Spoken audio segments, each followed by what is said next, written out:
Well, hi there. I am Andrew Watkins, and if you're listening to this while juggling 3 patient calls, checking in a couple patients, taking a payment, selling skincare, and trying to catch your doctor in between procedures, you might be working in an aesthetic practice.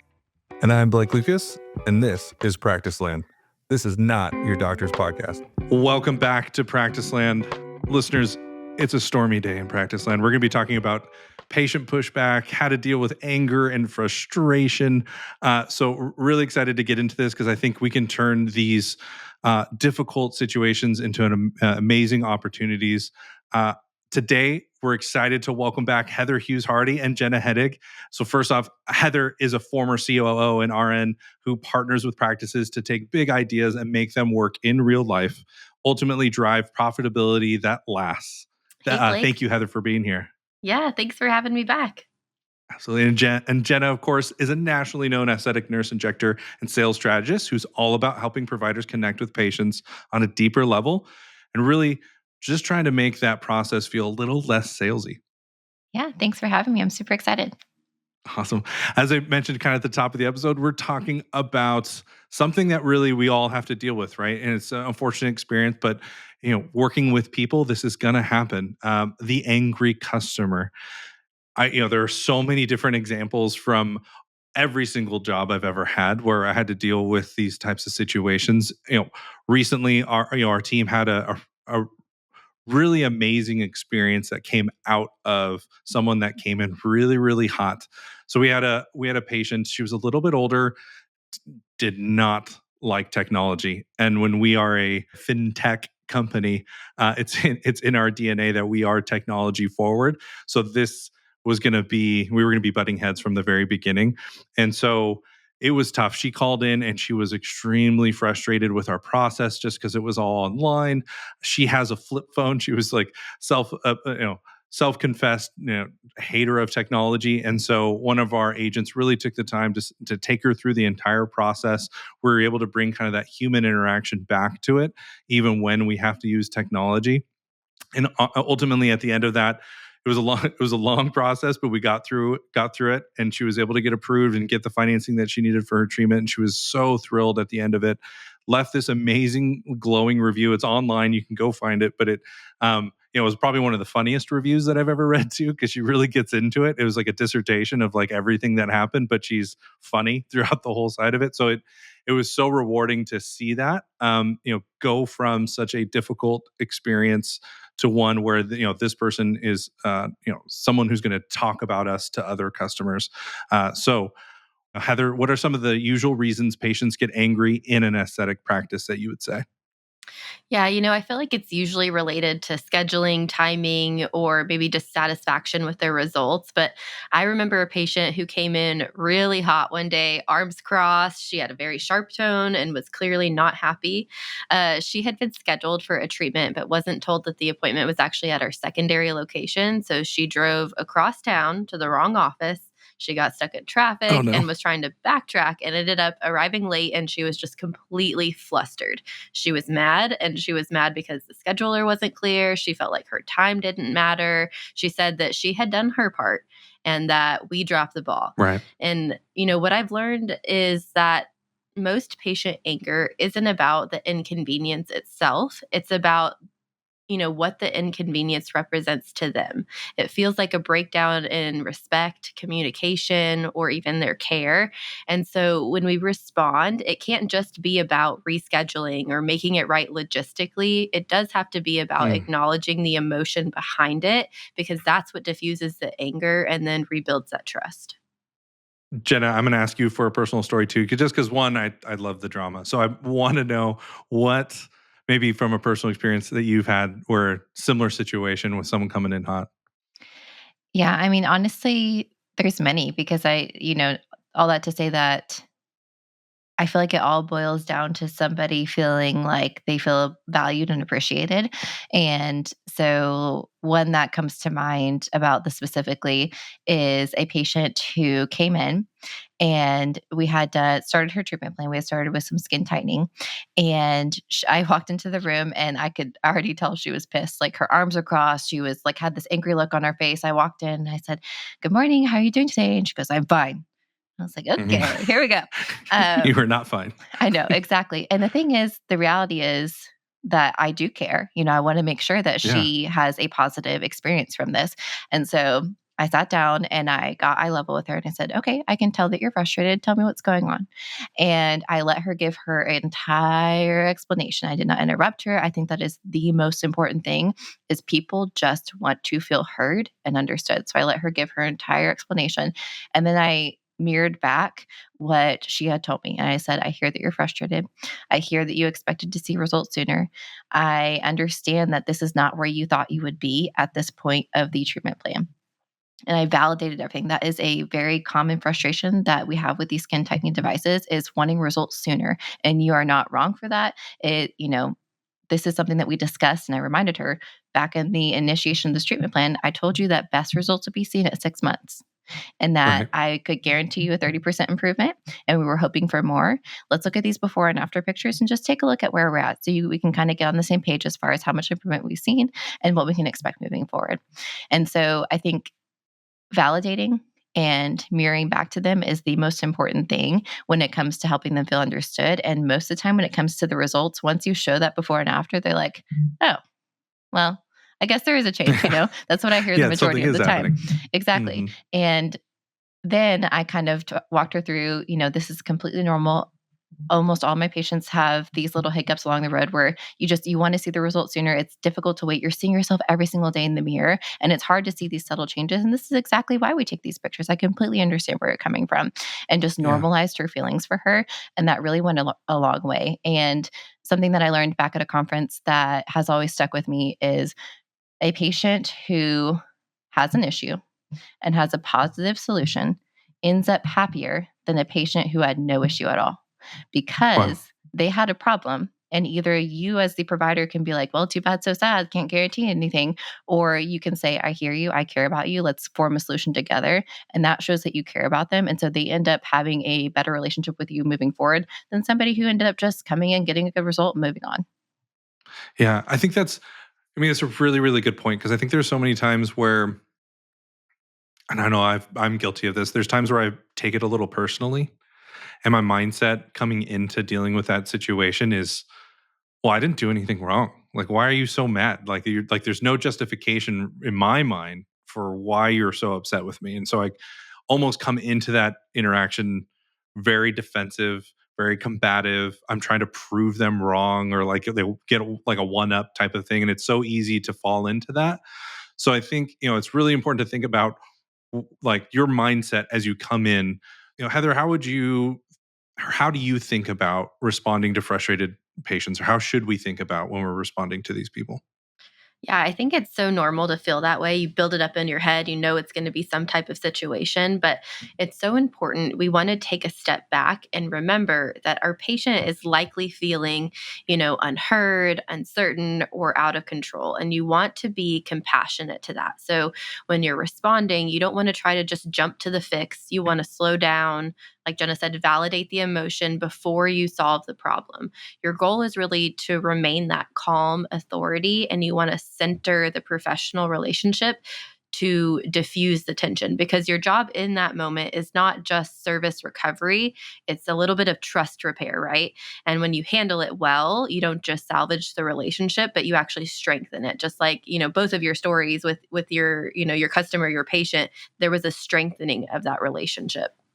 Kind of piggyback off what Jenna said too, there is data behind this that says that patients that have an issue that get resolved are twice as likely to refer or recommend you and remain loyal to your practice. And so it makes so much sense, right? Like you've gone through something difficult together, you've solved it together, and now we're moving on. There's now a much stronger bond or loyalty to your practice now that there's probably a level of respect now too, I think. Again, too, like the first reaction that people have is tense or is to get upset, and it really starts to spiral out of control with apologies. Do you think it's okay to apologize? Is there a point where we're over apologizing and that can be bad? I think from a provider perspective, you have to be careful because you don't want to apologize and assume responsibility for something that you can't control.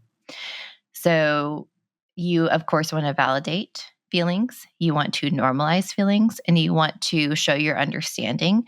But things that you can apologize for is, I'm really sorry that this isn't happening as quickly as you wanted. I'm sorry that this isn't going the way that you expected it to. It's you and me against the problem, and we're going to find a solution together. I'm sorry that, things haven't gone the way that you expected, but let's talk about next steps, because I too want to get you to the point where you have that lifted, rejuvenated appearance, whatever their goals were. And that way you're maintaining that authority, you're maintaining that expertise while still validating their feelings. It's funny because like there's so many things you're outlining right here, and it's reminding me of like my old customer service training when I was working at Apple Retail. I think Apple Retail for a long time, and still in many ways, is probably one of the better retail experiences that they have. One of the things that they did is when they got started and they were building up like their training for employees, they wanted to understand what is the best possible retail experience that it was out there.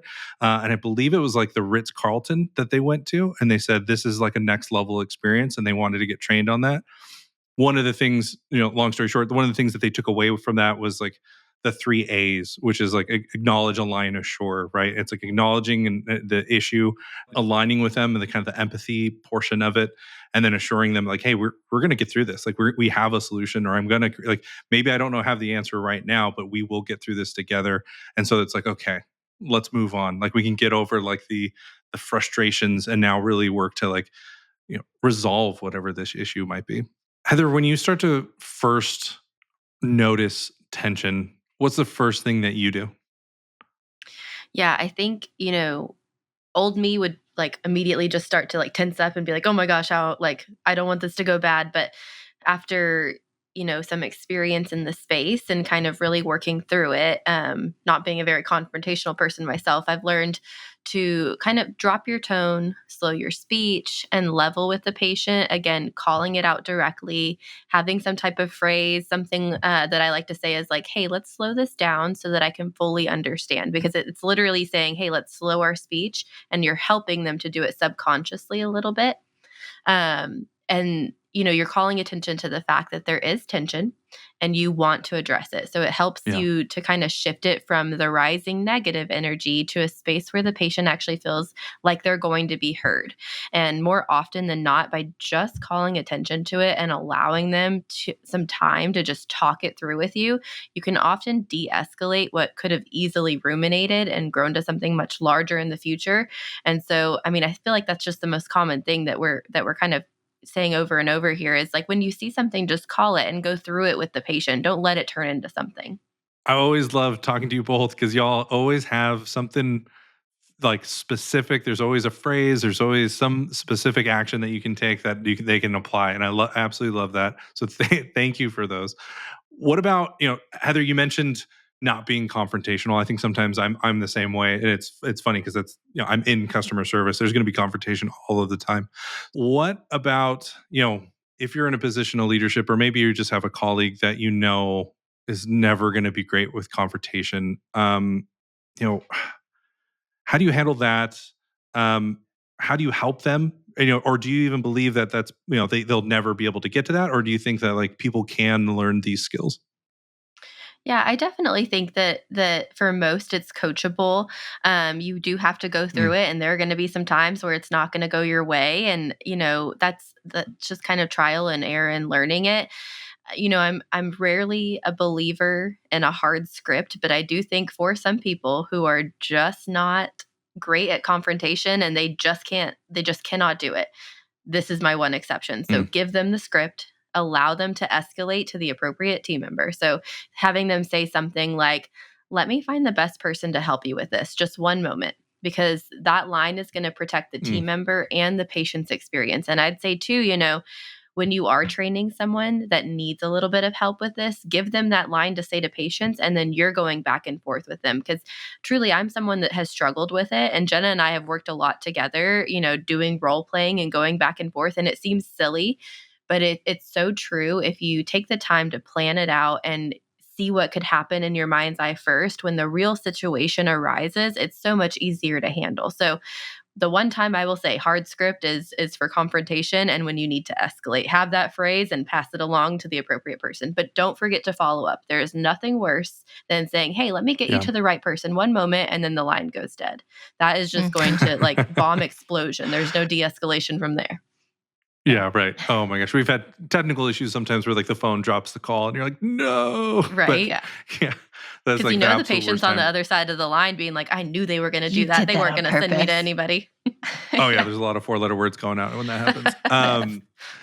I also like that you call out like the practicing of this. hmm Like this is not something that like you maybe we're naturally good at. And I think in my past, I've done a lot of those role play scenarios where you sit down with across from someone and you go through like a situation, and they get escalated, and then you got to work through it and trying to find those ways of, like kind of going through like with like those 3 A's that I talked about before, but like going through each one of those and practicing that and making that a part of like your routine, because that's not a natural thing and you need to have that practice. It's super uncomfortable. It can be dorky, it can be weird or whatever. Like most of us feel too cool to even want to do that, or I've done this a million times, I can handle it.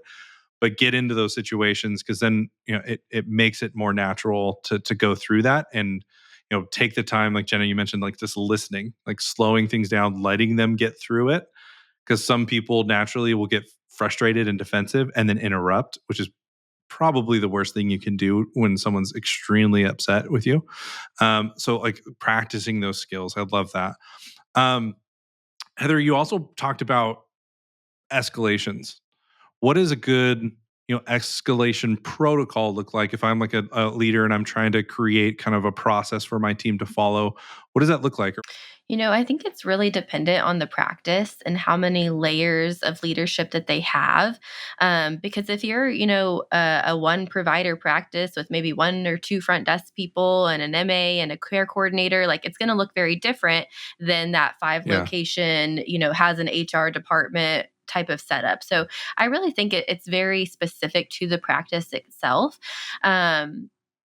But truly, I think any leader of any area needs to be talking with their team members about getting comfortable in those situations. Anytime you're in customer care, whether it's front office or back office, there are situations that will arise, and so it's just putting the appropriate training in place and getting comfortable.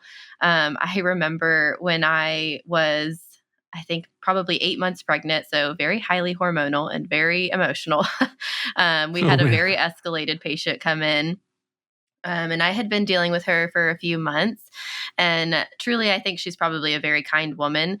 But my hormonal self at the time was not happy to be Not having interacting. it.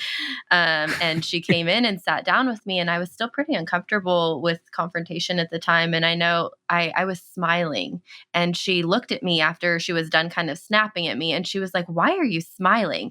And I just had to say, I apologize. I'm a little uncomfortable right now. And my default is to smile. So my point is that we're Yeah. all human. And I think, if you get yourself in a situation where you're like, I don't know why I just did what I did, I think it's totally okay to be human and level with someone and be like, hey, I'm sorry.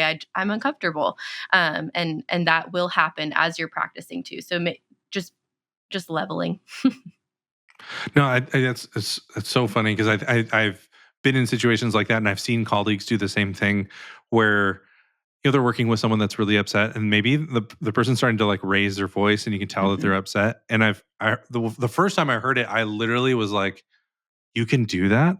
Like they called him out on it, and they Mhm. said, "I don't know why you're so upset with me. Like this is the program." And or like they were, I remember they were like training them something on the computer, and they were getting upset, frustrated because they don't like technology, and so they were like, "I'm not sure why you're so upset with me. Like I'm just trying to explain how this works, and I'm trying to help you." And it Mhm. was like they immediately the person like that human interaction for a moment Mhm. like brought them back, and you could tell like they're a nice person, like people genuinely want to be nice or kind to Yeah. each other, and they like, I'm so sorry, I lost my cool there, and I shouldn't have taken that out on you. And I saw that happen live, and I literally my jaw was on the floor. I was like, yeah, Mhm. how you could just do that? Like, oh my god. Like I'm always trying to be so nice and apologetic or whatever, and I was like, no, like you can sometimes tell them like, hey, this isn't this isn't who you want to be, right? Like almost like putting a mirror on them a little bit. So fascinating. As we get to the end of this, of course, we want to have some action items to give our listeners. What are, maybe Jenna, start with us or what's the one thing you'd want us to take away? The biggest thing is remembering that most of the time, it's not truly about you when the patient is upset. So maintaining your calm, because as soon as you get escalated, that's when things really go the wrong way. So maintaining your calm, validating, and uncovering what the true issue is, because usually it's not exactly what is initially presented. Great. Yeah, and Heather, how I'll about you? piggyback. Yeah, I'll piggyback off of that. Calm is contagious. The more you model it in hard moments, the better you get at it. The more your team and your patients will follow your lead. Awesome. Well, Heather, Jenna, thank you again so much for being with us. Got a question you want Jenna or Heather to answer? Send us a message at practicelandpodcast.com. Thank you, listeners, again for joining us in Practice Land.